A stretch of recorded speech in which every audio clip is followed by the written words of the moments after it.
आणि सामाजिक परिवर्तन यांची तळमळ मनात बाळगणारा हा तेजस्वी कवी आपल्या देशाच्या इतिहासातील एक अनोखी प्रेरणादायी व्यक्ती आहे. सुब्रमण्यम भारती यांना महाकवी म्हणून सन्मानाने ओळखलं जातं.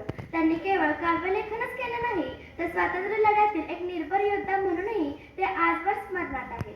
सुब्रमण्यम भारती यांचा जन्म 11 डिसेंबर 1882 रोजी तमिळनाडूतील अय्यपुरम येथे झाला. लहानपणापासूनच त्यांची बुद्धिमत्ता, वाचनाची आवड आणि भाषेवरची पकड विलक्षण होती. केवळ 11व्या वर्षी त्यांना भारती हा उपाधिवाचक सन्मान देण्यात आला. इतकी त्यांची काव्यप्रतिभा तेजस्वी होती.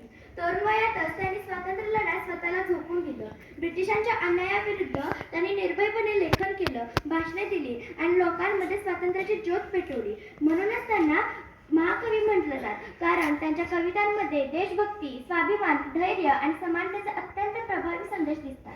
त्यांच्या आवाजात होता क्रांतीचा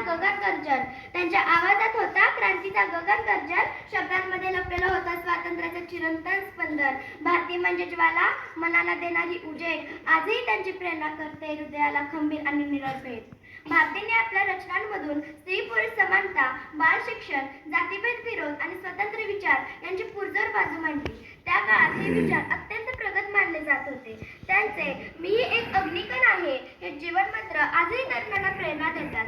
स्वातंत्र्य म्हणजे केवळ राजकीय मुक्तता नव्हे, तर मनाची, विचारांची आणि व्यक्तीच्या अस्तित्वाची मुक्तता आहे, असा त्यांचा ठाम संदेश होता. मित्रांनो,